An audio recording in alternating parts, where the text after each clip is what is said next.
Welcome to Nevada Newsmakers. On the broadcast today, the Washoe County District Attorney Chris Hicks for the whole show on an all-new Nevada Newsmakers.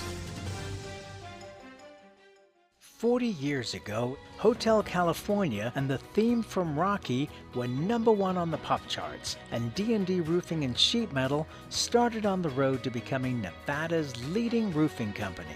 I couldn't be more proud of what we've achieved. And over these 40 years, we've become an employee-owned company. So when you're talking to any employee, you're talking to an owner. And here's to the next 40 years. Happy 40th birthday, D&D Roofing and Sheet Metal. Nearly 200,000 Nevadans work in retail businesses, supporting families and the community. Nevada's retail businesses generated over $2 billion in sales tax revenue in 1 year, including nearly $700 million to help our schools. Shop around and see all that Nevada's retailers offer our state. We're the Retail Association of Nevada, representing thousands of Nevada businesses. Businesses that work for Nevada. Truck drivers are some of the hardest working people you'll meet, delivering over 70% of America's freight and 92% of Nevada's. When there's a natural disaster, they're delivering critical supplies to help those communities recover and rebuild. Every sector of the economy and our nation's military rely on truck drivers. So let's take a moment to say thank you. On the open road or city streets, our truck drivers are rolling to make our economy and our nation stronger. Trucking moves America forward. This is Nevada Newsmakers with host Sam Shad, a no-holds-barred political forum. Now, from the Nevada Newsmakers broadcast headquarters, here is Sam Shad. Back on Nevada Newsmakers, we're always pleased to welcome back to the program the District Attorney of Washoe County, Chris Hicks. Thank you for being here, sir. Pleasure to be here. I want to refer to Siobhan McAndrew of the Reno Gazette-Journal because she did some terrific reporting over this past weekend on this murder case that occurred in Gardnerville and Reno. Just absolutely horrific. You've got a guy in custody, Wilbur Martinez Guzman. I know you can't talk about an awful lot because obviously it's a very active case, but what can you tell? Well, first of all, tell us when you first heard about this and initially started in Gardnerville, what did you hear? What was your response? And then as the story grew to Reno, what your reaction was and how you dealt with your staff?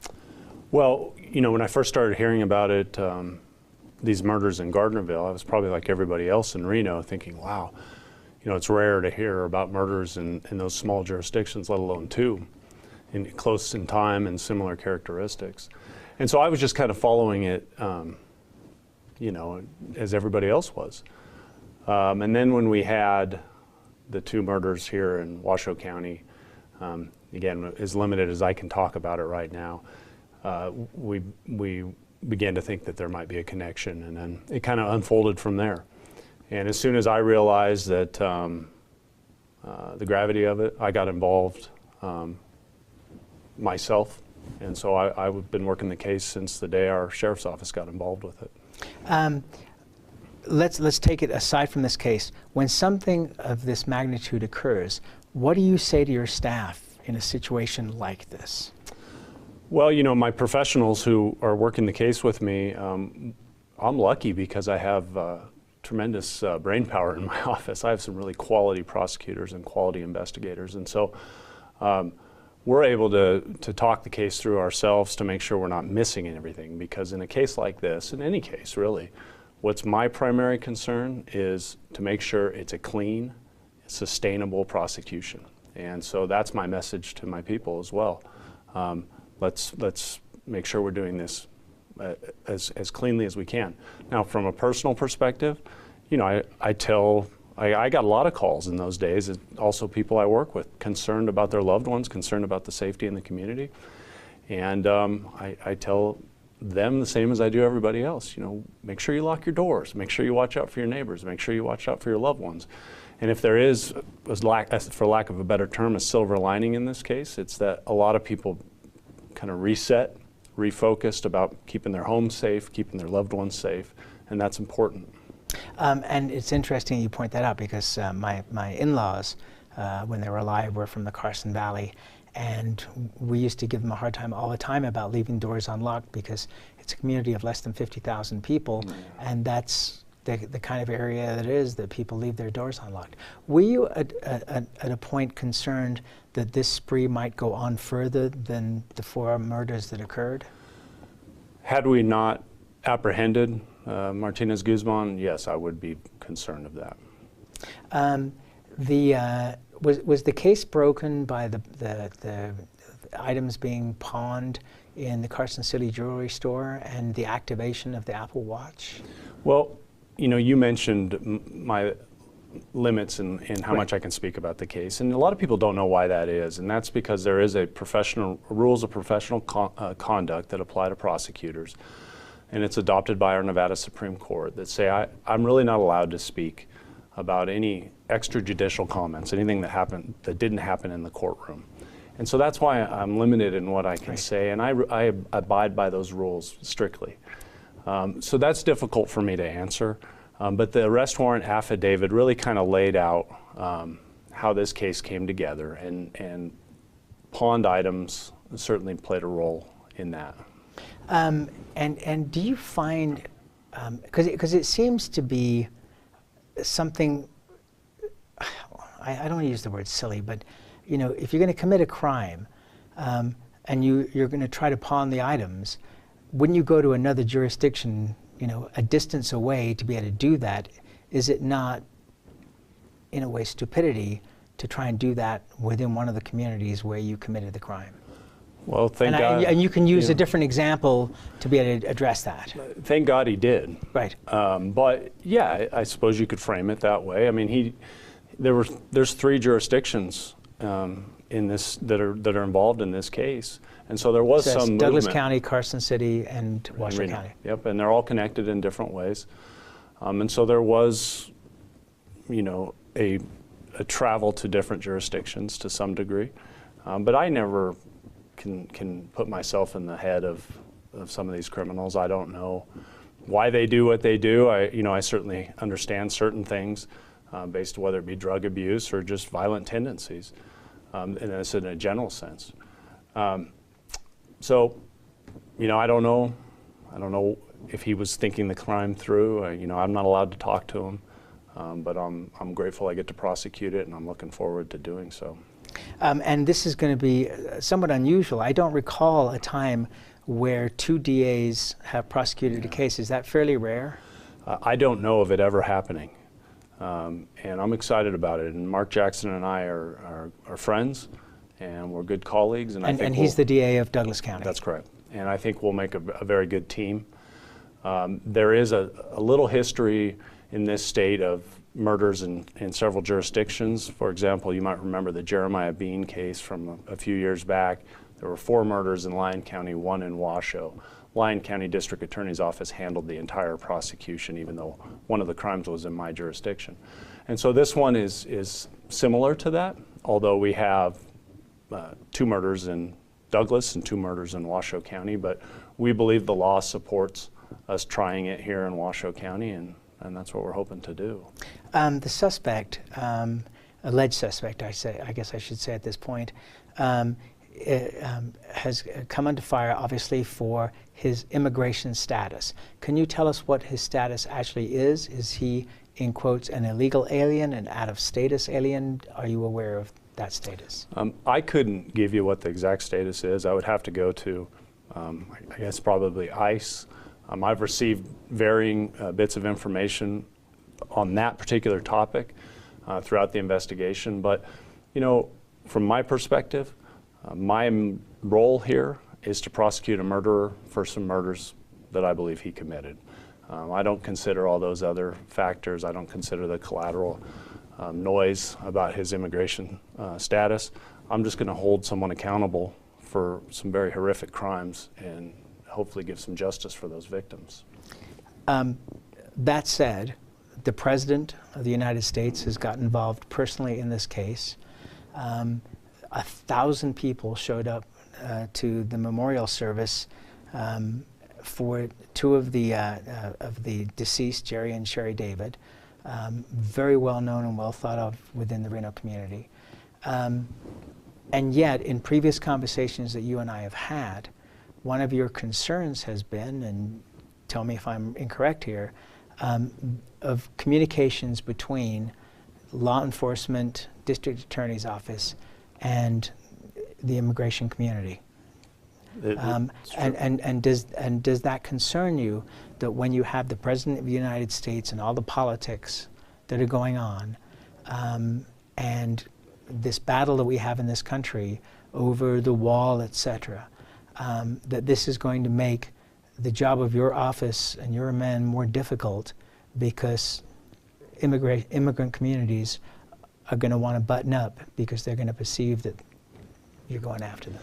Yeah, well, what we've talked about in the past is, immigrants, legal or illegal, are victims sometimes too, they're witnesses sometimes too, and oftentimes they're integral to our prosecutions. And so we do all we can to extend our hand to those communities, so we can make sure that we're able to prosecute our cases and get our job done. I guess I'm no more worried about it than I was 4 years ago or even 4 years before that. I mean, the simple truth is immigrants in our community oftentimes feel that they need to hide from law enforcement and aren't cooperative. And so we try to work with them when we can, when they're victims or witnesses, as I said. So yeah, I worry about that a little bit, but nothing's changed in the last month. It's always been a concern of mine. All right, let's take a break. More with the Washoe County District Attorney Chris Hicks after this. Tamarack Junction is South Reno's hotspot with over 450 of the latest slots and video games. Sully Sports Bar, the Dining Car Restaurant, William Hill Sportsbook, and the Tamarack Steakhouse and Lounge. We're just north of the Summit Mall in South Virginia. Yeah. How do you shed some light on a better economy? Start with growth inspired by Valley Electric Association. We're a member-owned power company that puts Nevada first, and we're doing big things, like providing prosperity by securing renewable energy projects. For Nevada, that means more jobs and more opportunities, all for a strong statewide economy. In other words, together, we're doing powerful things. Visit us at vea.coop to learn more. Hi, I'm Eric Robnett, owner of Home Energy Experts. Has this ever happened to you? Honey, did you remember to turn down the thermostat? Forgetting to set the temperature? Not fun. We can help. Our new smart thermostat keeps the temperature set for your comfort all by itself. I'm feeling hot now. To increase your comfort, go to homeenergyexperts.com for details. That's homeenergyexperts.com. The signs and symptoms of cataracts can start out small with subtle changes in your vision. So don't wait. Be proactive and take your vision into your own hands. If you're experiencing the onset of cataracts or just have questions, contact your eye care professional or call Eye Care Associates of Nevada today. Dr. Hiss has years of experience specializing in the surgical correction of eye disorders and has completed over 84,000 vision correcting procedures. At Eye Care Associates of Nevada, we'll change the way you look at the world. The Tamarack Junction Steakhouse is known for signature steaks, handcrafted cocktails, and world-class wines. Join us Thursdays and Friday nights from 4:30 to 6:30 in the Steakhouse Lounge for live music, gourmet plates, and well-priced wines, just north of the Summit Mall on South Virginia. This is Nevada Newsmakers. Back on Nevada Newsmakers, we continue our conversation with Washoe County District Attorney Chris Hicks, who will be prosecuting Wilbur Martinez Guzman for the murder of Connie Kuntz, Sophia Rankin, and Jerry and Sherry David. One last question on this. Have you already discussed with the DA in Douglas County whether this is going to be a death penalty case? Are you allowed to share that with me? Well, what I'll tell you is in Nevada we have a statute that applies to the death penalty, and it enumerates certain aggravating factors that at least one or more have to exist for prosecutors to even seek the death penalty. Anytime I have a first-degree murder case in my office where those aggravators exist, we staff it with death penalty. It's like a death penalty review team within my office. Prosecutors, law enforcement, we get together, look at the case, and see if that is in fact a just decision. And as you know, it's very rare that we seek the death penalty. We reserve it for the very worst of the worst. The last two we've done in Washoe County was James Bila and Tamir Hamilton, horrific murders. We have not staffed this case yet. I expect to do so in the near future. Myself and DA Jackson have talked about it, but we haven't made a decision yet. But I will say that there are aggravators that exist in this case, and it most certainly is one we're going to take a hard look at, and we'll announce that as soon as we make our decision. Are you also at this point, or your office, investigating other cases in other jurisdictions that Guzman lived in that may be unsolved cases at this point that may point at him at some point? Well, right now, my office and DA Jackson, we're focusing on this prosecution. Law enforcement, I believe, in other jurisdictions are certainly looking at cases that may be connected to Martinez Guzman, but nothing has come about yet. Right now, the murders are priority number one. All right, let's take a break. More with the DA when we come back. Dimitri Prine here for Design Outdoor. Come visit Design Outdoor's store and backyard to see our wide selection of fire pits, barbecues, and pizza ovens, natural stone water features and fountains, and frost-proof pottery. Our store and backyard are located at 11600 South Virginia, just north of DeMonte Ranch Parkway. Visit designoutdoor.com or call us at 851-9499. Hey guys, are you watching the game at a friend's or the bar again because you can't watch at home with your wife? Or worse, because she kicked you out and kept your couch, your flat screen, and your kids? What's the one thing a man needs when he loses a good woman? A good lawyer. And when he loses a bad woman, he needs a great lawyer. What makes a good woman a bad woman? You tell me. You're the one that can't watch the game in your own home. I'm men's rights attorney Marilyn York, and I represent men in divorce, custody, and family law matters. Hi, I'm Dave Newman. Remember me? I used to be the house detective, and now I'm a realtor, full-time at RE/MAX Realty Affiliates. And a lot of people ask me, how's the market? You know what? It's fantastic. If you're even kicking around the idea of buying or selling, give me a call. Let's talk about it. Call me at RE/MAX Realty Affiliates and just ask for the guy who used to be the house detective, Dave Newman.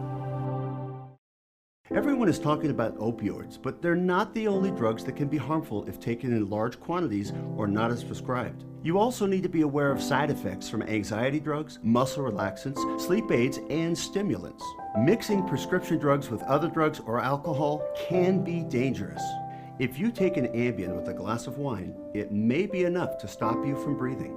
Prescribed drugs can be just as dangerous as illegal drugs. Take medications only as directed. This is Nevada Newsmakers. Back on Nevada Newsmakers, we continue our conversation with Chris Hicks. He's the Washoe County District Attorney. The legislature now in session.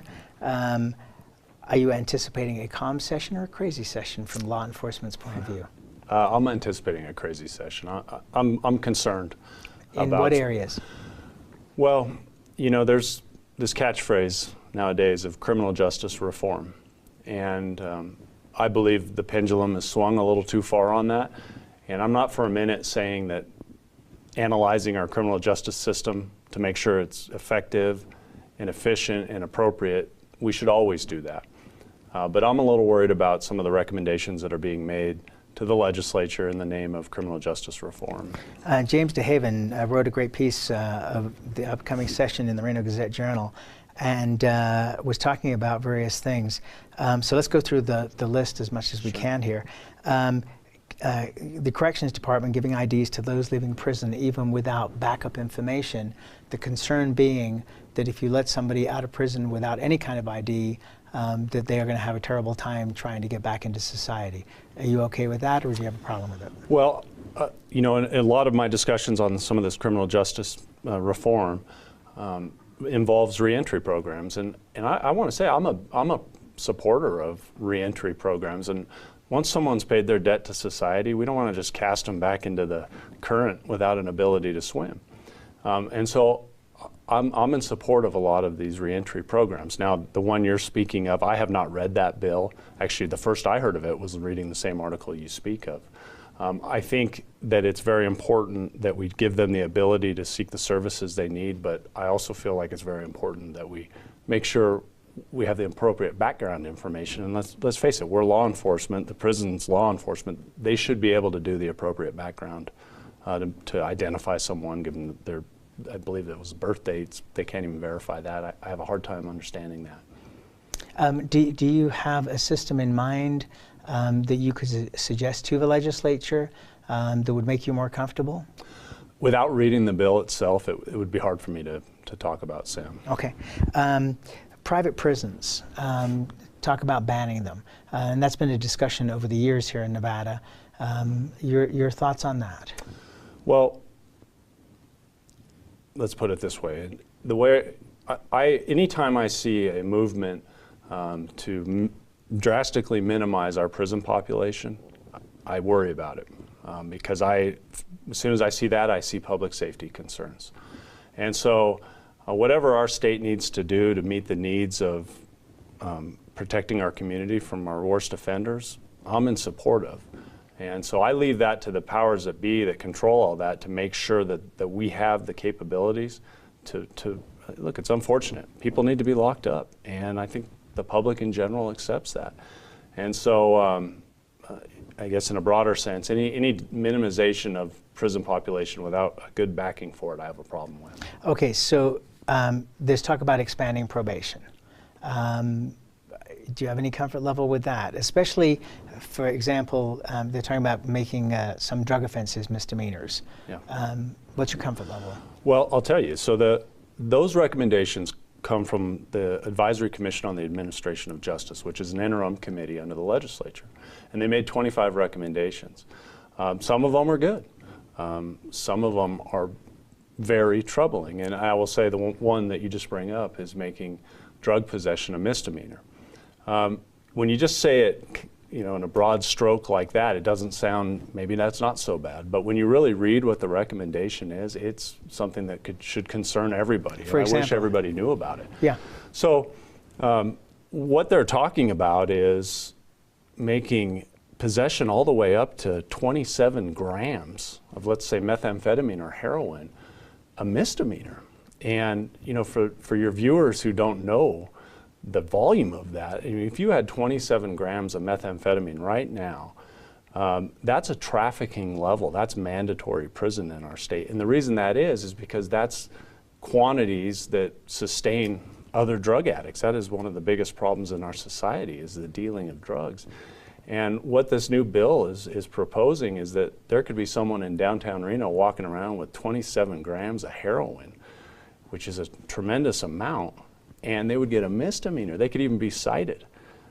That is not going to be good for our public safety.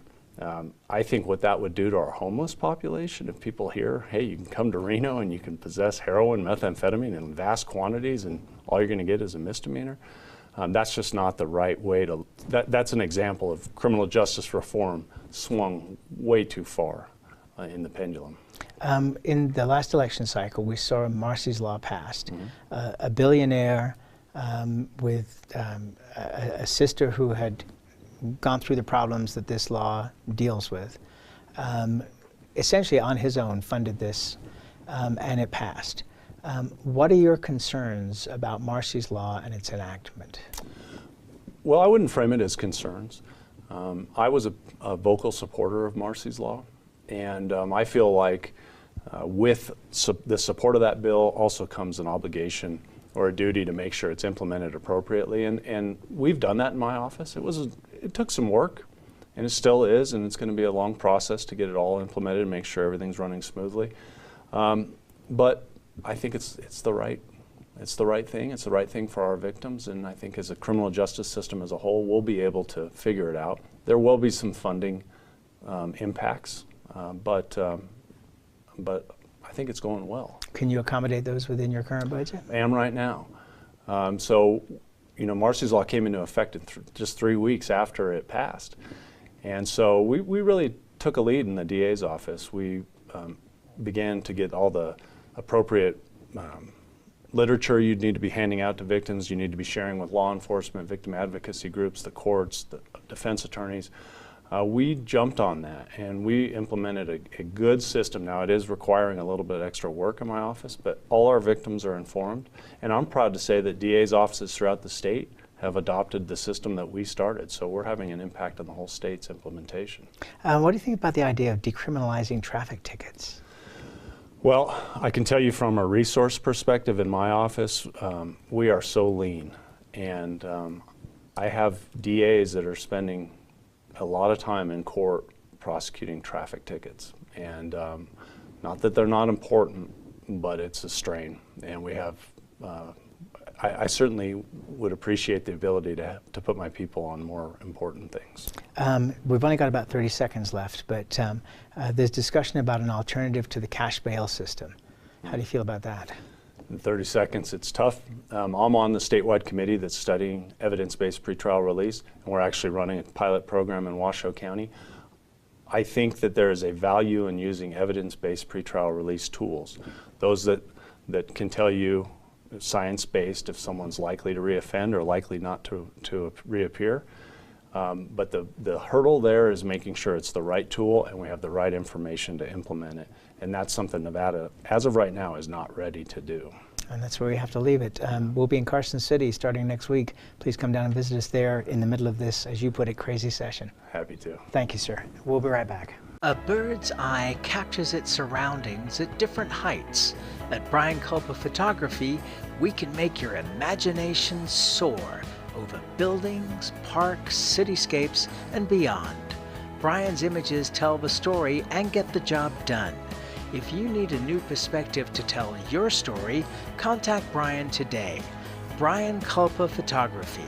Experience the bird's eye view at brianculpaphotography.com.